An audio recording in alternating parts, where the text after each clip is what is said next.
여름으로 가는 길목. 점점 더워지는 날씨에 입맛은 사라지고 기온 또한 떨어지기 쉬운 계절이다. 이럴 때일수록 지친 몸에 에너지를 충전해줄 영양식이 필요한데 이맘때 몸에 좋은 제철 채소로 가지를 빼놓을 수 없다.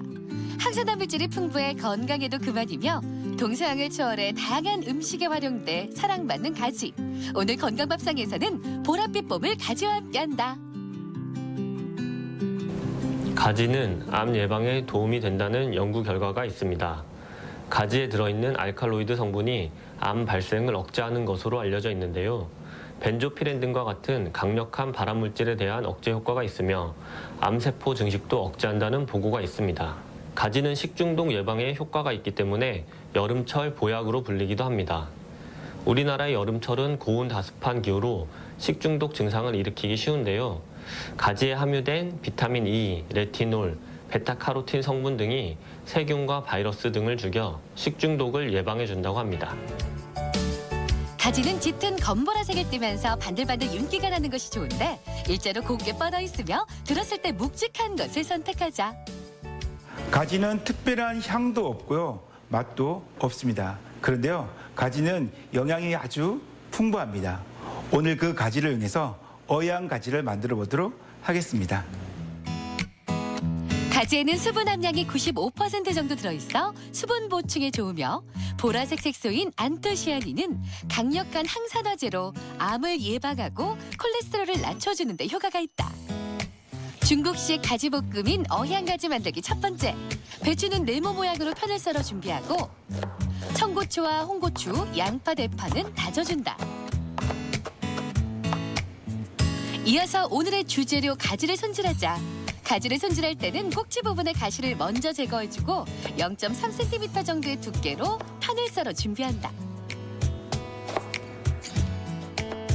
가지를 고르실 때는요, 좀 통통하고 단단한 것을 고르시는 게 좋고요. 좀 가지가 오래됐다 싶으면은 갈색을 조금 띠고 있습니다. 또한 가지 꼭지에는요, 가시가 있으니까 손질할 때 꼭 주의하십시오.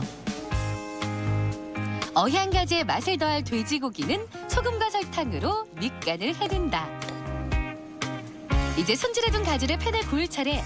기름을 두른 팬에 가지를 올린 후 수분을 날려가며 앞뒤로 노릇하게 구워주는데 가지를 기름에 구우면 지용성 비타민인 비타민 E의 흡수율을 높일 수 있다. 가지를 먼저 볶는 이유는요, 가지에 수분이 되게 많습니다. 그래서 기름에 구워내거나 아니면 석쇠에 일반적으로 구워내시면은 수분이 잘 증발해서 가지의 맛이 독특하게 잘 납니다. 이제 준비한 재료를 볶아주자. 팬에 고추기름을 두르고 마늘과 돼지고기, 간장을 넣고 볶다가 채소도 함께 넣어준다. 채소와 고기가 다 익으면 굴소스와 두반장, 설탕, 후추까지 더해준다. 마지막에 가지까지 넣고 살짝 볶아주는데 참기름을 뿌린 후 골고루 잘 섞어주면 된다. 어양가지 조금 생소하시죠?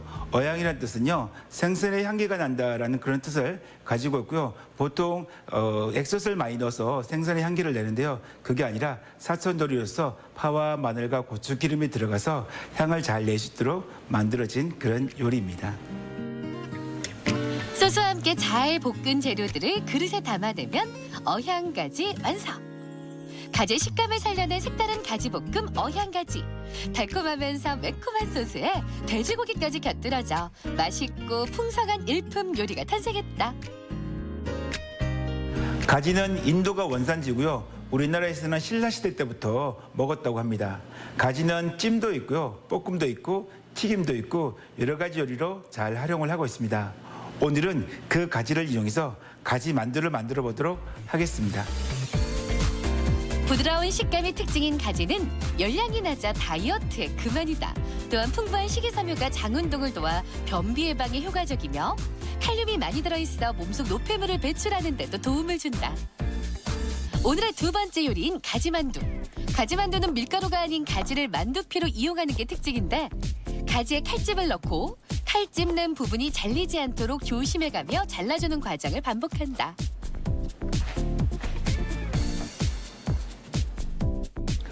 오늘 가지 만두에서는요, 만두피가 없고요, 가지가 만두피가 되는데요. 가지 절단하실 때 3분의 1 정도를 남겨두셔야만이 속이 들어가서 나중에 만두 모양이 제대로 형성이 됩니다. 이번엔 만두 소를 준비하자. 대파와 부추는 잘게 다지고 두부도 곱게 으깨 놓는다. 으깨진 두부는 체에 받친 후 손으로 눌러가며 물기를 꼭 짜주는데 만두 소에 수분이 많으면 만두가 터질 수 있기 때문에 수분 제거는 반드시 필요하다. 이제 만두소 만들기. 두부와 돼지고기, 준비한 채소에 전분, 소금, 간장, 참기름, 후추를 넣은 후 잘 섞어준다. 오늘 가지 만두 속 재료 만드실 때 가지에도 수분이 많고요, 두부에도 고기에도 수분이 많기 때문에 수분 제거를 꼭 잘 해주셔야만이 만두가 탱글탱글하게 맛이 좋습니다. 이제 가지 만두피로 만두를 빚자. 먼저 가지 전분을 묻히고 만두소를 꼭꼭 채워 넣자.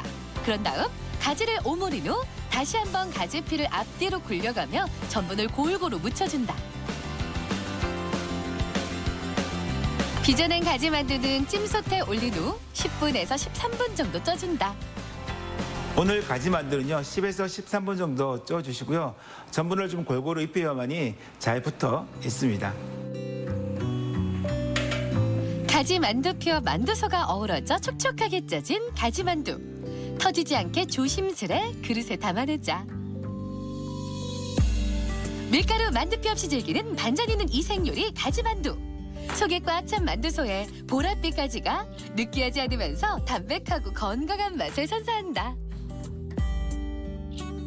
가지에 들어있는 안토시아닌은 시력이 나빠지는 것을 예방해 줍니다.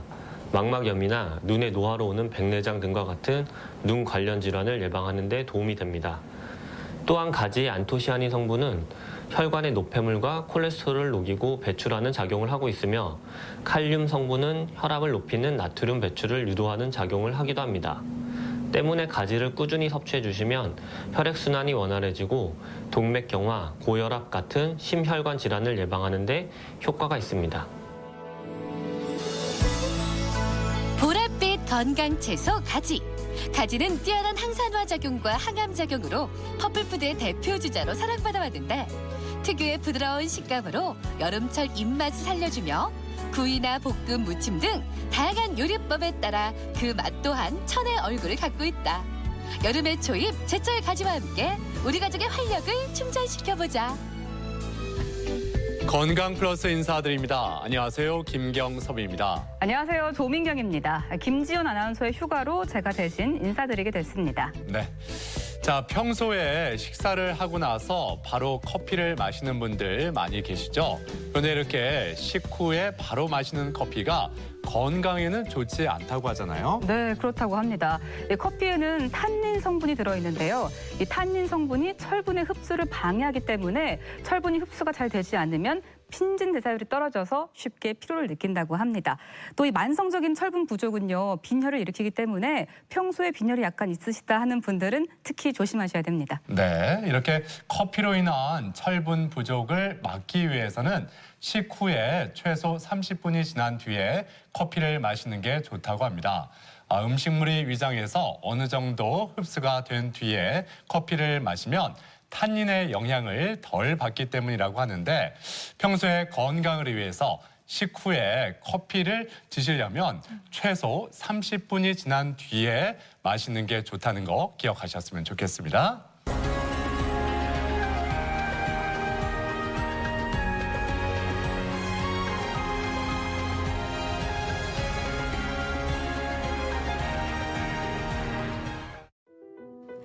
콩팥이 3개월 이상 손상되어 있거나 지속적인 기능 감소가 나타나는 상태를 의미하는 질환, 만성 콩팥병. 최근 평균 수명이 늘어나면서 만성 콩팥병 환자 수 역시 급증하고 있다. 초기에는 증상이 잘 드러나지 않아 적절한 치료 시기를 놓칠 수 있으며 이로 인해 말기 신부전이나 심각한 합병증을 초래할 수도 있다. 만성 콩팥병은 콩팥 기능의 척도라고 할 수 있는 사구체 여과율, 보통 가장 왕성할 때 120에서 130 정도 나오는데 이 점수가 60점 이하로 지속된다든지 혹은 사구체 여과율은 정상적으로 유지가 되고 있어도 신장의 형태학적 이상 혹은 소변 검사에서의 단백뇨 혈뇨 같은 이상 소견이 3개월 이상 지속되는 경우로 정의할 수 있겠습니다. 60세 이상 인구의 절반 이상에서 발병하는 것으로 알려진 만성 콩팥병. 조기에 발견하면 생활요법이나 약물요법으로도 충분히 치료할 수 있지만 당뇨병이나 고혈압 등의 만성 질환을 가진 고령자의 경우 심각한 신장 기능의 저하가 나타날 수 있는데 오늘 TV 주치에서는 소리 없는 위협, 만성 콩팥병에 대해 자세히 알아본다. 이 만성 콩팥병은 우리나라 성인의 약 10% 정도가 앓고 있는 것으로 추정되고 있는데 워낙 소리 없이 진행되기 때문에 조기 발견이 어렵다고 하죠. 네, 맞습니다. 이 콩팥의 경우에는요, 기능이 서서히 망가지기도 하고 콩팥의 기능이 50% 이상 망가진 후에야 이상 징후를 보이기 때문에 초기에 발견해서 치료하는 게 어렵다고 합니다. 네, 그렇다면은 평소에 이 콩팥병을 의심해 볼 수 있는 단서를 잘 기억해 두는 게 필요할 텐데 그래서 건강 플러스 오늘 이 시간에는 이 만성 콩팥병에 대해서 자세히 살펴보겠습니다. 오늘 도움 말씀을 위해서 을지대학교 병원 신장내과 신종호 교수 나오셨습니다. 안녕하세요. 안녕하세요. 자, 오늘 주제가 만성 콩팥병인데 먼저 이 콩팥이 우리 몸에 어디에 위치해 있는지 정확히 좀 짚어보죠. 네, 우선 오늘의 주인공인 콩팥의 정의부터 짚고 가겠습니다. 콩팥은 콩의 모양을 하고 있고 동시에 팥의 색깔을 띠고 있다고 해서 우리말 이름 콩팥이란 말을 얻게 되었는데요. 동시에 한자어로는 신장이라고 불려지고 혼용되어서 사용되어집니다. 12번 흉추에서 3번 요추 사이에 각각 양쪽에 하나씩 총 2개가 존재하게 되겠고요. 사이즈는 어른 주먹 크기 약 11cm 정도가 됩니다. 동맥을 통해서 신장에 혈액이 공급되게 되면 그걸 깨끗하게 걸러서 다시 정맥으로 돌려보내주고 남는 수분과 동시에 노폐물을 섞어서 소변을 만들어서 요관이라는 구조를 통해서 밑으로 내려보내고 방광에 저류되어 있던 소변이 배뇨를 통해서 배설되는 그런 구조를 가지고 있습니다. 교수님, 그리고 이 신장의 기능은 신원이라고 불리는 여과 장치에 의해서 수행된다 들었는데 이 신원의 역할과 구조에 대해서도 좀 자세히 알려주시죠. 네, 그러니까 신장의 사실 구조나 기능은 필터 역할을 하는 거에 중점이 맞춰져 있는데요. 그 필터의 기능을 하는 중추가 되는 기초 단위가 신원, 네프론이라고 하는 것입니다. 사구체, 세뇨관, 보호만 주머니 3가지로 구성이 되는데요. 오른쪽 아래 그림을 보시면 가운데 실타래처럼 얽혀있는 혈관을 사구체라고 부르고 그 사구체에서 밖으로 나오게 되는 순간 혈액이 소변으로 변하게 됩니다. 이 소변을 싸고 있는 게 보호만 주머니고 이 주머니에 담겨있는 이 원시 소변이 밑으로 내려가는 길을 세뇨관이라고 하는데 요 전체를 통틀어 신원이라고 부르고 이것은 신장 한 개당 약 50만 개 정도를 보유하고 있습니다. 그 신원을 구성하는 요소 중에서 이 사구체가 있었는데 우리가 평소에 그 사구체라고 많이 들어봤거든요. 그만큼 그 사구체의 역할이 중요하다 이렇게 또 의미가 될 수가 있을 것 같은데 사구체의 역할도 한번 짚어주시죠. 네, 사구체가 신원의 거의 중추라고 할 수 있겠는데요. 최초의 혈액으로부터 소변을 만드는 곳이라고 할 수 있겠고 필터의 근간이라고 할 수 있겠습니다. 정상적인 사구체의 형태를 띠고 있으면서 정말 우리 몸에 필요한 건 다시 돌려보내주고 버려야 되는 것들을 깔끔하게 버려주는 역할을 하는 게 필터일 텐데요. 그러니까 정상 소변을 만들어낼 수 있는 것인 반면에 사구체가 망가지게 되면 실제로는 우리 몸으로 다시 돌려보내줘야 될 단백질이나 피 같은 소중한 것들을 바보처럼 소변으로 버리거나 혹은 버려야 될 노폐물은 못 버리게 되는 그런 상황이 되는 것이죠. 그래서 오히려 역으로 소변 검사에서 혈뇨나 단백뇨가 우리가 확인할 수 있게 되면은 역으로서 사구체 병이 있겠구나라고 추정할 수 있는 그게 될 수 있습니다. 방금 이 말씀하신 신원에 사구체 말고 세뇨관도 있다 하셨는데 이 역할도 중요하다고 들었거든요. 이 세뇨관은 어떤 역할을 하는 건가요? 세뇨관은 사구체를 통과해서 만들어진 최초의 원시 소변이라는 것이 완성된 소변으로 되기까지 가는 길입니다. 그 길을 가는 도중에 소변의 양을 최종적으로 얼마로 할 것인지 결정이 되고 다시 우리 몸에 넣어줘야 될 것, 추가로 배설해야 될 것들이 결정되기 때문에 소변의 완성 단계에서 상당히 중요한 구실을 할 수 있다고 할 수 있겠죠. 그렇기 때문에 이 콩팥의 역할이 굉장히 중요하다 이런 생각이 먼저 드는데 그렇다면 콩팥이 하는 역할은 어떤 것들이 있는지 하나하나 좀 살펴주시죠. 첫 번째로 체액을 정상으로 유지하는 것입니다. 사람이 살기 위해서는 계속 식사를 해야 되고 물도 드셔야 되고 우리 몸에 지속적으로 수분이 유입이 되게 되는데 그 수분을 우리 몸에 필요한 만큼만 유지하고 나머지를 버리는 것, 그것을 콩팥이 하고 있는 것이고요. 두 번째는 혈압 조절을 하는 것에 있어서 마치 오케스트라의 지휘자 같은 역할을 콩팥이 하고 있는 것이고요. 세 번째는 우리 몸이 식사를 통해서 영양분을 섭취하면 그 영양분이 우리 몸에서 대사가 되면서 결국 노폐물이 만들어집니다. 그 노폐물들을 적절하게 배설해 주는 것 역할을 하게 되겠고 독소나 약물의 배설 및 해독 작용에 관여합니다.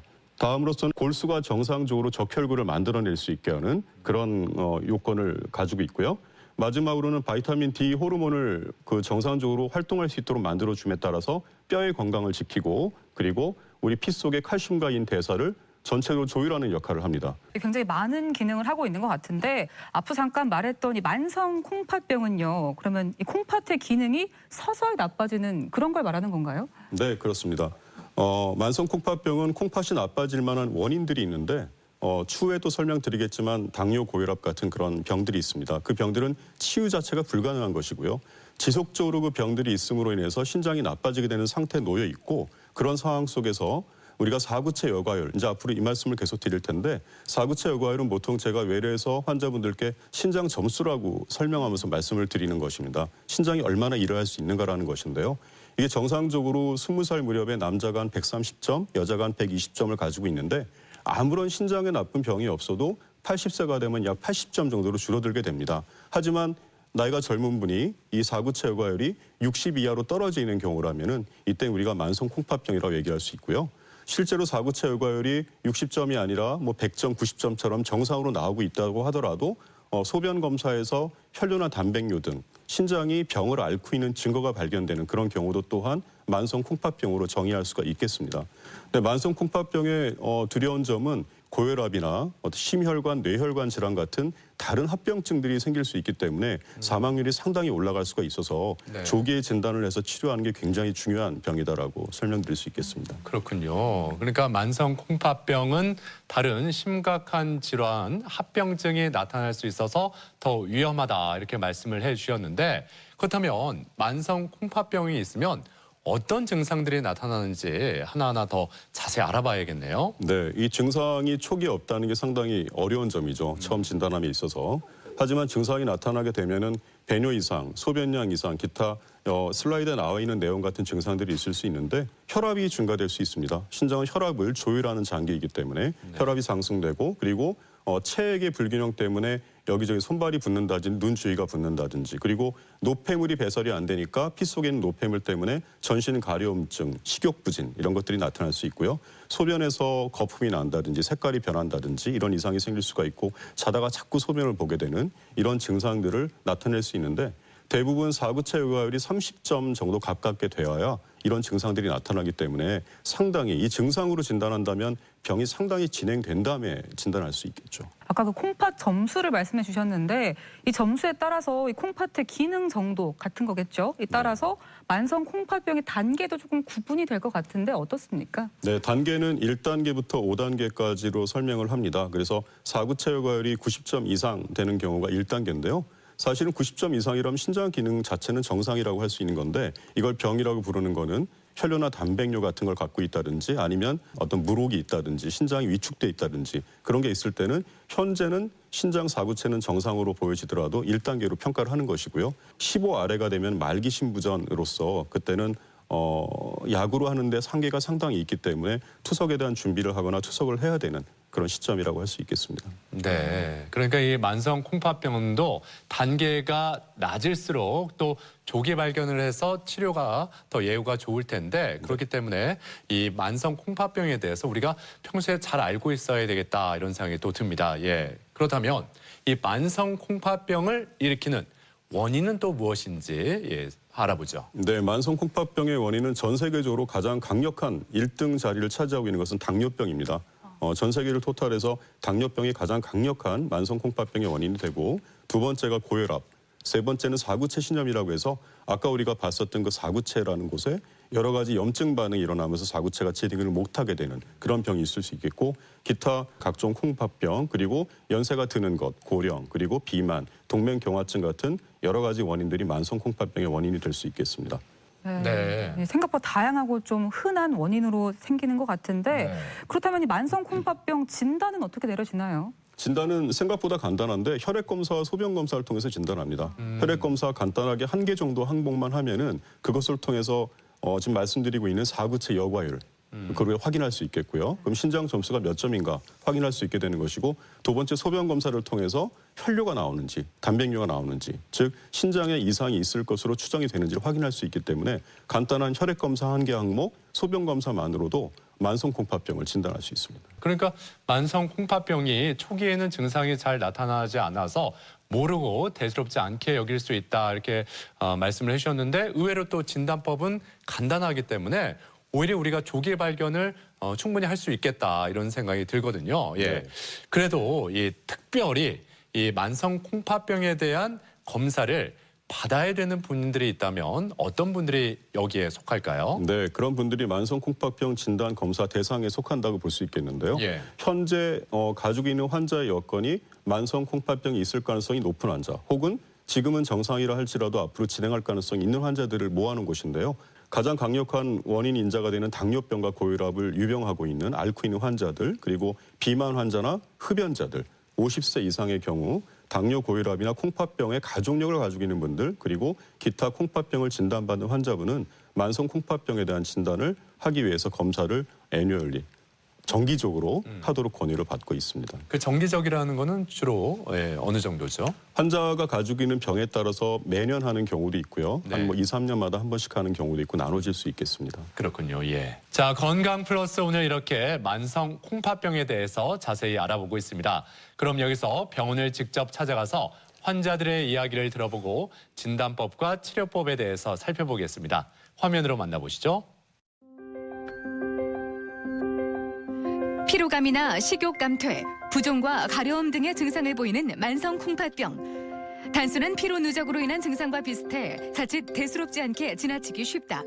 또한 초기 증상이 뚜렷하지 않아 발견이 늦어지고 치료 시기를 놓치면서 말기 신부전으로 이르는 경우가 적지 않다. 많이 부어서 힘들다 이런 느낌 없으셨어요? 부은 건 없는 것 같아요. 없으신 것 같고 밥맛은 괜찮고 밥맛은 예. 좋고 가슴 예. 답답하고 이런 힘든 증상들 그런 없으셨고요? 건 없어요. 없으셨고 예. 어지럽고 이러지 않으셨어요? 예. 만성 콩팥병은 신장의 손상 정도에 따라 5단계로 나눌 수 있는데 말기에 해당하는 5단계에서는 투석이나 이식과 같은 콩팥 대체요법을 고려해야 한다. 이 환자분은 굉장히 젊은 분이신데 평소에 건강검진에서 아무 이상이 없다가 2년 간격으로 시행한 검사에서 갑자기 신장 기능이 나빠져서 오신 분이십니다. 환자는 급속 진행형 사구체 신염에 의한 만성 신장병이 진행된 분으로서 지금 여러 가지 복약 치료를 하던 중 더 이상 신장 기능이 환자의 몸을 유지할 수 없을 정도로 악화되어서 약 5개월 전부터는 투석 치료를 시행하고 있는 환자입니다. 환자는 앞으로 투석 치료를 잘 견디고 있는 분이시기 때문에 이제 신장 이식에 대한 준비를 하도록 예정되어 있는 환자분입니다. 만성 콩팥병은 흔하게 시행하는 혈액 검사와 소변 검사만으로도 충분히 진단할 수 있다. 콩팥의 기능을 알아보기 위해서는 사구체 역화율을 측정하는 것이 가장 정확한 방법인데 혈액 검사를 통해 혈청 크레아티닌 수치를 검사하며 이를 통해 사구체 역화율을 추정할 수 있다. 일반적으로 사구체 역화율이 90 이상인 경우 정상으로 판단하며 사구체 역화율이 3개월 이상 60 이하로 떨어지면 만성 콩팥병으로 진단하게 된다. 이 부종은 많이 좋아졌네요. 가슴 답답한 건 좀 어떠세요? 많이 좋아졌죠. 처음에 비하면 소변 양은 좀 어떤 것 같아요? 많이 늘고 잘 보고 있어요. 만성 질환을 앓고 있는 고령 환자는 콩팥 건강 관리에 더욱 유의해야 한다.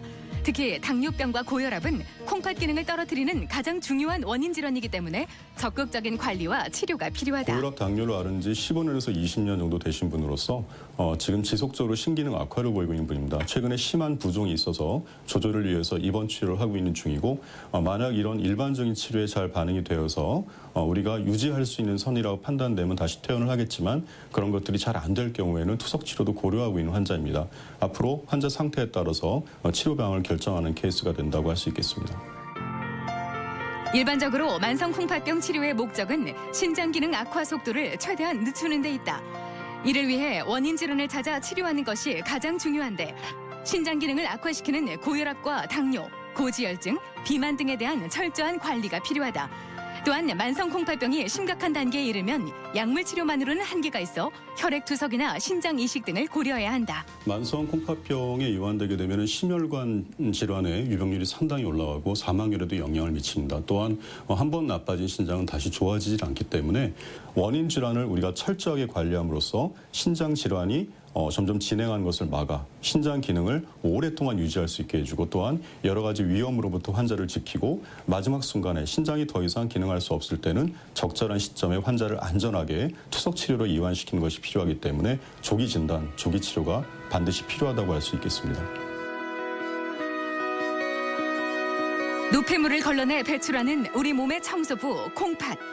한 번 망가진 콩팥의 기능은 다시 되돌릴 수 없는 만큼 평소 적극적인 관리가 중요하다. 특히 만성 콩팥병의 위험 인자인 당뇨와 고혈압 환자의 경우 철저한 관리와 함께 적극적인 검사가 필수인데 원인 질환 관리와 정기 검사, 만성 콩팥병으로부터 우리의 건강을 지켜내는 지름길이다. 네, 이 병원을 찾아가서 만성 콩팥병 환자들을 만나보고 진단법과 치료법에 대해서 살펴봤습니다. 네, 그렇습니다. 이 앞서 영상에서도 투석하는 그런 장면이 나왔었는데요. 이 교수님, 이 만성 콩팥병을 치료하지 않으면 결국에는 투석을 하거나 뭐 이식을 받거나 해야 하는 건가요? 네, 그렇습니다. 신장이 지속적으로 만성 콩팥병이 이완되게 되면 나빠지게 되는데 치료를 적극적으로 받고 그때그때 필요한 조치를 해주게 되면은 나빠진 속도가 지연되겠죠. 하지만 그렇지 않은 경우 굉장히 급속히 나빠지고 그럴 경우에 아까 말씀드렸던 5기, 그러니까 사구체가 15 이하로 떨어지게 됐을 때는 본인의 몸에 신장은 들어있지만 그 신장이 몸을 관리 유지할 정도로 일을 하지 못하니까 신장을 대체하는 요법, 즉 신대체 요법을 해야 될 수밖에 없습니다. 그럴 때 사용하는 방법이 혈액투석과 복막투석 같은 투석이 있고 동시에 신장 이식이 있겠죠. 이런 네. 것들을 해줘야 됨에도 불구하고 안 할 경우에는 결국은 환자는 자기 몸을 지킬 수가 없습니다. 이 만성 콩팥병의 마지막 단계인 5기에 해당하는 이 말기 신부전, 구체적으로 어떤 단계인지 좀 더 자세히 말씀해 주시죠. 네, 사구체혈관이 15 이하로 감소되어서 신대체 치료를 필요로 하는 상태고 대부분 이때쯤 되면 환자분은 심한 부종 그리고 피 속의 노폐물이 상당히 높기 때문에 굉장히 의욕이 감퇴되고 자꾸 쉽게 피로하고 이런 식으로 전체적으로 요독 증상을 호소하는 경우가 상당히 많습니다.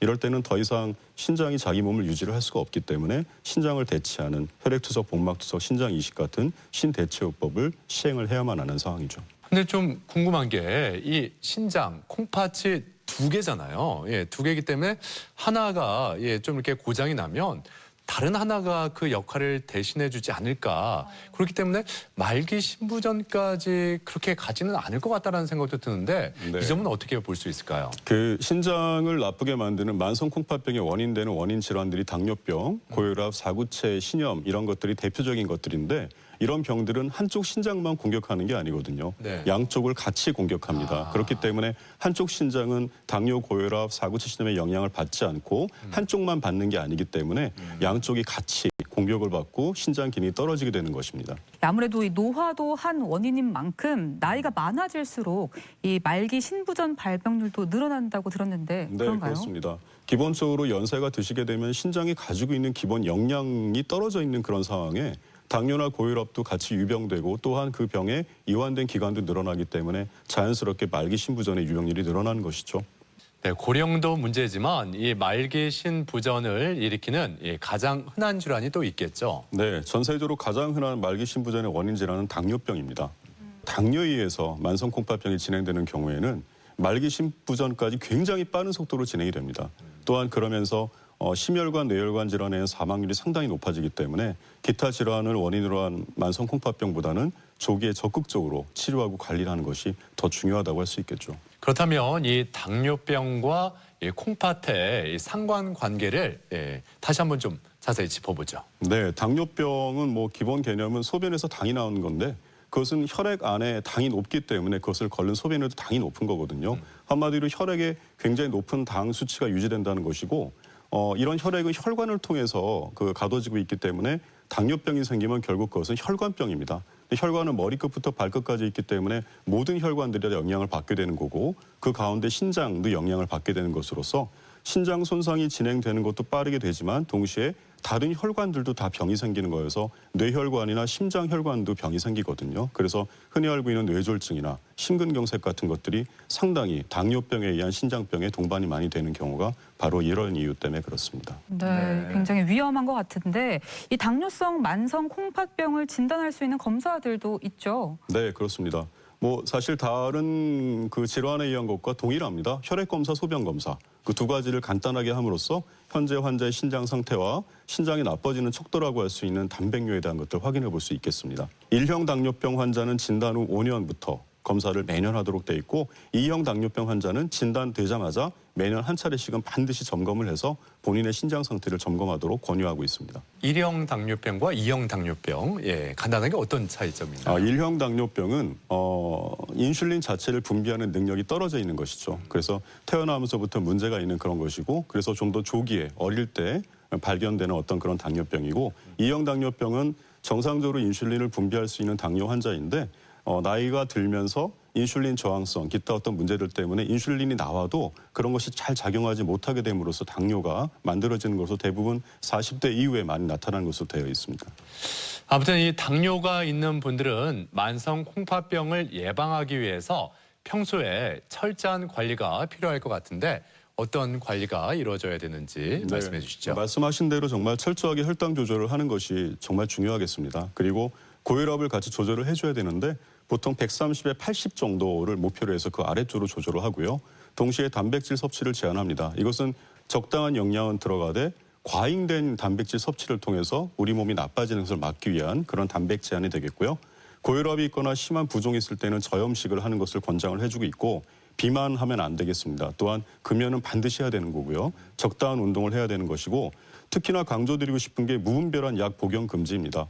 신장을 좋게 하는 약은 없습니다. 모든 약들은 신장을 나쁘게 할 가능성이 있는 것들이거든요. 그렇기 때문에 신장병 환자 또 신장병이 진행될 가능성이 있는 당뇨병 환자들 같은 경우에는 약들을 복용할 수 있는 목적이 분명한 상태에서 최소한의 기간 동안 최소 용량으로 복용하는 것이 맞습니다. 또한 어떤 특정한 약을 복용해야 될 상황이 온다면은 신장내과 의사하고 상의를 통해서 적절한 용량을 우리가 설정하는 것이 상당히 중요할 수 있겠습니다.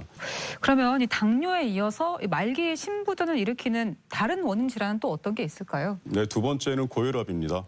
고혈압은 그 혈압이 올라가면서 그 올라간 혈압 때문에 신장 기능을 떨구게 되는 그런 관계가 있기도 하지만 자기도 모르는 경우에 신장 기능이 나빠지면서 그것에 의해서 혈압이 올라가는 그런 어떤 양쪽의 상관관계를 갖고 있다고도 얘기할 수 있습니다. 네, 그렇군요. 그러면 고혈압이 있는 분들도 이 콩팥 검사를 조금 정기적으로 받는 게 좋겠네요. 네, 그렇습니다. 고혈압 환자들 같은 경우에도 콩팥 검사를 하는 어떤 항목은 혈액 검사, 소변 검사로 나눠지고요. 그리고 환자분들에서는 우선 정기적인 검사, 건강검진 같은 거 보통 대부분 1년에 한 번씩 하시니까 그런 것들을 봐가면서 신장 기능의 추이, 소변 검사 이상 소견을 관찰하시는 게 중요하다고 할 수 있겠습니다. 네. 아무튼 이 당뇨병과 고혈압이 이 말기 신부전증을 일으킬 수 있는 주요 질환이다 이렇게 말씀을 해주셨는데 그다음에 이 말기 신부전 치료는 어떻게 해야 되는지 치료법에 대해서도 말씀해 주시죠. 이제 본인의 신장이 환자의 몸을 더 이상 해결할 수 없는 말기 신부전에 이르게 되면 신대체요법을 하는데 첫 번째는 혈액투석입니다. 이것은 혈액투석실, 보통 환자들이 많이 알고 있는 어떤 그런 방법인데요. 투석실에 일주일에 3번 정도 나와서 몸 안에 있는 피를 밖으로 끌어내서 기계가 그것을 깨끗하게 만들어주고 잉여 수분을 제거하고 다시 넣어주는 그런 과정을 한 4시간 정도 합니다. 상당히 어려운 과정인데요. 그렇게 일주일에 3번 정도, 보통 이제 월, 수, 금, 화, 목, 토 이렇게 투석실에 나오셔서 치료받는 것이 혈액투석입니다. 이 혈액투석의 장점은 본인이 신경 쓸 것이 많이 없다는 거예요. 일주일에 3번 병원에만 나오면 되니까. 하지만 병원에 3번 나와서 그 시간을 보낸다는 게 쉬운 일이 아니죠. 네. 그런 것들이 상당히 어려운 점이어서 젊은 환자들, 특히나 직업을 가지고 활동해야 되는 환자들 같은 경우에는 적절한 어떤 치료 형태라고 보기가 좀 어렵습니다. 복막투석이라고 하는 거는 뱃속에 관을 넣어서 그 창자를 감싸고 있는 복막, 그 복강 내에 투석액을 집어넣어서 그 투석액이 복막에 있는 혈관과 상호작용을 하면서 투석을 하는 그런 방법인데요. 이런 것들의 장점이라고 한다면 한 달에 한 번만 병원에 방문하면 됩니다. 본인이 본인을 잘 관리할 수 있는 젊은 환자들 그리고 복막투석에 금기가 아닌 그런 환자들 같은 경우에는 복막투석을 고려할 수 있을 걸로 생각이 되어지고요. 혈액투석이든 복막투석이든 이게 또 되지 않을 경우에 결국 마지막으로 선택해야 되는 게 이식인가요? 어떻습니까? 신장 이식은 마지막 선택지라기보다는 누구나 하고 싶고 원하고 또 해야만 되는 거라고 저는 생각을 하고요. 예. 만약에 신장 이식을 받을 수 있는 본인의 컨디션이 되고 또한 공여자가 있을 수 있는 조건이 된다면 다른 특별한 문제가 없는 한 신장 이식을 반드시 받아야 된다고 생각을 합니다. 훨씬 환자의 사망률이나 아니면 환자의 퀄리티 오브 라이프나 모든 면에서 너무나 좋기 때문에 네. 사실은 신장 이식을 받게 되면 그때는 면역 억제제를 복용하고 있다는 것을 제외하고는 거의 정상인과 비슷하게 지낼 수가 있는 것이기 때문에 예. 그런 어떤 좋은 툴을 우리가 안 할 이유는 없겠죠. 그래서 우리 투석 환자들 말기 신보전 환자들의 꿈은 신장 이식을 받는 것입니다. 이 신장의 기능을 전혀 이제 하지 못하게 된 말기 신부전의 치료법 알아봤는데 그렇다면 콩팥의 기능이 좀 남아 있는 만성 콩팥병의 경우는 어떤 치료를 받을 수 있는 건가요? 네, 저희 신장내과 의사들이 가장 중점을 둬야 되는 게 바로 투석까지 아직 가지 않은 신장 기능이 떨어지는 만성 콩팥병 환자를 얼마나 우리가 오랫동안 투석까지 가지 않게 지연시키면서 갈 수 있는가, 그다음 심혈관 질환으로부터 보호할 수 있겠는가 이런 것들이 되겠는데요. 그런 것들이 당연히 당뇨병이 있다면 당뇨병 철저하게 조절, 혈압도 철저하게 조절하는 것이고 여러 가지 콩팥에 도움을 줄 수 있는 약제들을 적절하게 사용하는 것, 의사가 처방해야 되는 그런 약들이나 그런 것들도 있지만 환자가 스스로 관리해야 되는 식이나 혹은 뭐 금연을 한다든지 기타 이런 것들이 있거든요. 그런 것들을 환자로 하여금 본인의 병을 극복할 수 있는 중요한 단초가 될 거라는 생각을 합니다. 네. 그러니까 이 치료법 못지않게 식이요법도 굉장히 중요하다 이런 의미인데 그렇다면 어떻게 식단을 평소에 조절을 해야 되는지 이 점도 좀 말씀해 주시죠. 네, 식이요법의 첫 번째는 저단백식입니다. 사실은 우리나라 같은 경우에는 단백질이 식사에 부족하지 않죠. 충분하고 넘치죠. 네. 오히려 굉장히 가난한 국가에선 단백질 섭취가 안 되기 때문에 영양 부족이 되는 반면 그렇기 때문에 우리 몸을 건강하게 유지할 수 있는 적정선에서의 단백질 섭취를 하고 그 이상을 하지 않는 것이 신기능 손상을 완화시킬 수 있고 동시에 요독 증상과 대사성 산증 발생 예방에도 좋습니다. 이미 투석으로 진행을 하게 된 환자들은 투석을 통해서 또 빠져나가는 영양소가 있기 때문에 조금 더 올린 정도의 단백질을 섭취하도록 권유합니다. 그리고 네. 또 수분과 염분도 굉장히 중요하지 않습니까? 네, 예. 그렇습니다. 어떻게 섭취하는 게 올바른 방법일까요? 이게 환자에 따라서 약간 나눠지는데요. 환자가 신장 기능이 나빠짐에 따라 결국에는 소변의 양도 줄어들게 됩니다. 소변이 보통 한 1500cc 정도가 하루에 나오게 돼 있는데 신장 기능이 서서히 떨어지게 되면서 4구체 요가에 30, 15 가깝게 되면 하루에 700cc, 800cc밖에 안 나오는 일도 생길 수가 있거든요. 이미 소변의 양이 감소된, 요량이 감소된 경우에는 수분 섭취를 조금 줄이고 때에 따라서는 제일 아래 칸에 있는 것처럼 이뇨제 같은 것을 사용해서 부종을 컨트롤하는 게 필요할 수 있겠고요. 네. 동시에 이제 염분 섭취를 줄이는 것이 상당히 중요하겠죠. 그래서 염분 섭취는 일일 나트륨 섭취를 2g, 염분 한 총량으로 생각하면 5g 이하로 제한을 하는데 그것을 피하는 쪽으로 그렇게 하는 것을 권유를 드리고 있죠. 네, 그렇군요. 이 식생활 못지않게 또 일상생활의 생활 습관도 좀 관리가 필요할 것 같은데 꼭 지켜야 할 생활 수칙도 있으면 알려주시죠. 네, 혈압과 혈당을 철저하게 조절하는 건 너무나 당연한 일이 되겠고요. 동시에 금연은 반드시 해야 됩니다. 심혈관, 뇌혈관 합병증을 막아서 어떤 사망률을 줄일 수 있기 때문에 굉장히 중요합니다. 그리고 비만하지 않도록 적절한 운동을 하고 식이 섭취를 하도록 권유를 하고 술도 좀 제한을 하는 게 좋겠고요. 아까 말씀드린 것처럼 투약 시 의사 상담, 뭔가 약을 드시고자 할 때는 신장내과 의사 반드시 상담을 해야 되고 감기약이든 어떤 약이든 우리가 식사 이외에 일반적인 식사 이외에 뭔가 약을 투여받게 되는 일이 생긴다면 그 약을 주는 분에게 나는 신장이 안 좋은 환자다. 신장 점수가 몇 점쯤 된다는 걸 반드시 얘기해서 그 선생님으로 하여금 적절한 수준의 약을 처방할 수 있도록 그렇게 권유를 하고 있습니다. 자, 이렇게 식이요법과 생활 수칙까지 말씀을 해주셨는데 이 만성 콩팥병을 예방할 수 있는 방법 다시 한번 쫙 정리를 해주시죠. 네, 고혈압은 철저한 혈압 조절, 당뇨는 식이요법과 혈당 조절, 심혈관 질환에 가족력이 있다면 심혈관 질환의 어떤 유병 가능성에 대해서 주기적인 검진을 하는 걸 권유드리고요. 반드시 금연하시고 고지혈증이 있으면은 고지혈증을 치료하는 스타틴이라는 약을 사용해서 조절을 하시고 적정 체중을 유지하고 심한 고단백 섭취를 하지 않는 이런 것들을 통해서 만성 콩팥병의 진행을 막을 수 있을 걸로 생각되어집니다. 네, 대전 MBC 건강플러스 오늘은 만성 콩팥병에 대한 이야기 나누어 보고 있는데요. 네, 이번에는 만성 콩팥병과 관련된 오해와 진실을 OX로 한번 풀어보겠습니다. 네. 자, 먼저 피부가 가렵고 또는 어지럼증이 있으면 이 콩팥 질환을 의심해 봐야 한다. O일까요? X일까요? O입니다.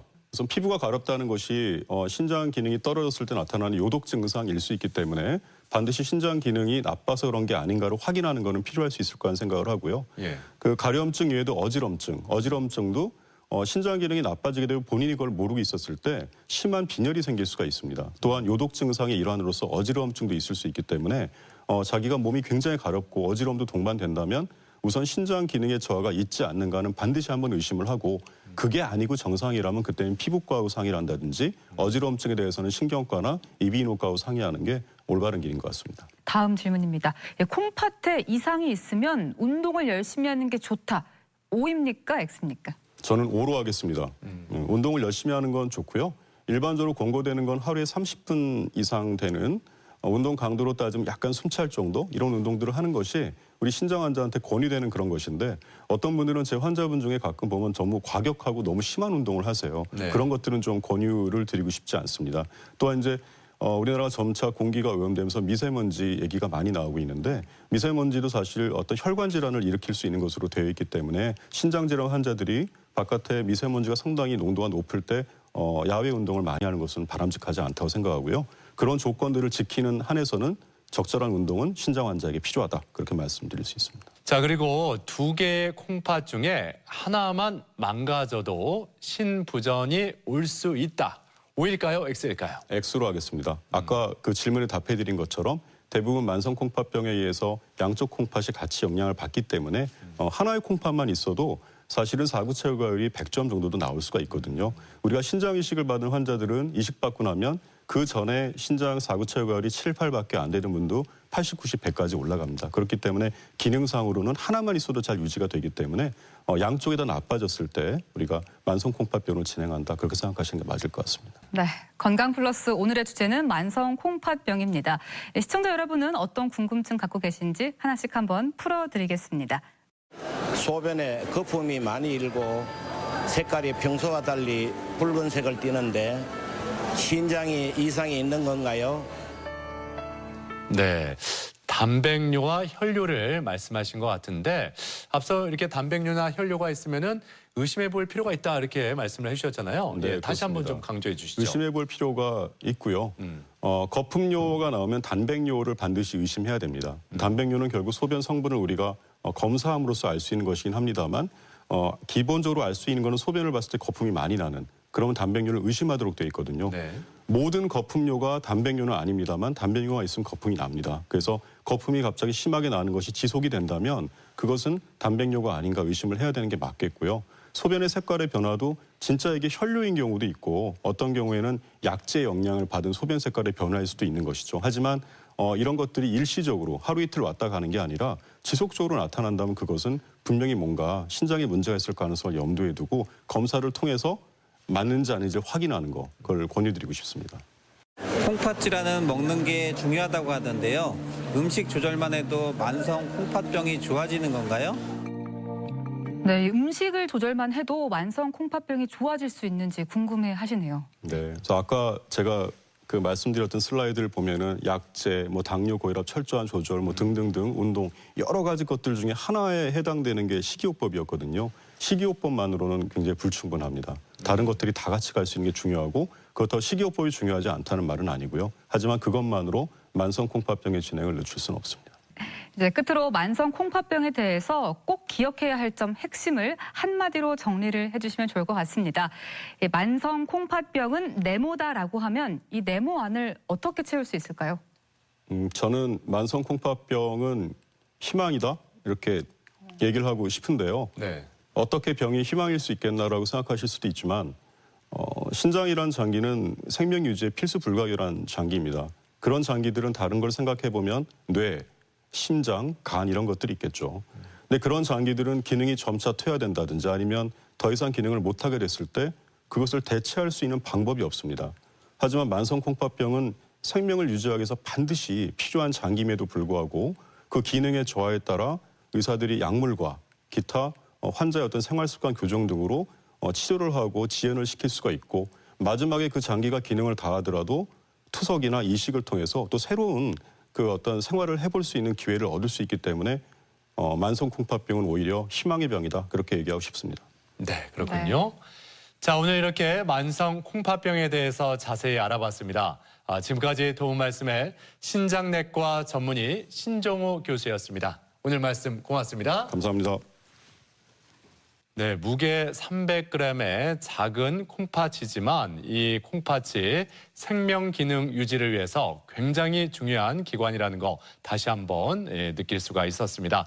그렇기 때문에 이 콩팥이 평소에 제 기능을 발휘할 수 있도록 평소에 관리를 잘 해주는 게 또한 필요하겠죠. 네, 그렇습니다. 무엇보다 당뇨와 고혈압이 좋지 않다고 하니까요. 올바른 식습관과 생활습관 개선으로 당뇨와 고혈압을 주의하시는 게 중요할 것 같습니다. 네, 자 오늘 저희가 준비한 내용은 여기까지입니다. 이번 한 주도 건강하게 보내시길 바라고요. 저희는 다음 이 시간에 다시 인사드리겠습니다. 함께해 주신 여러분 고맙습니다.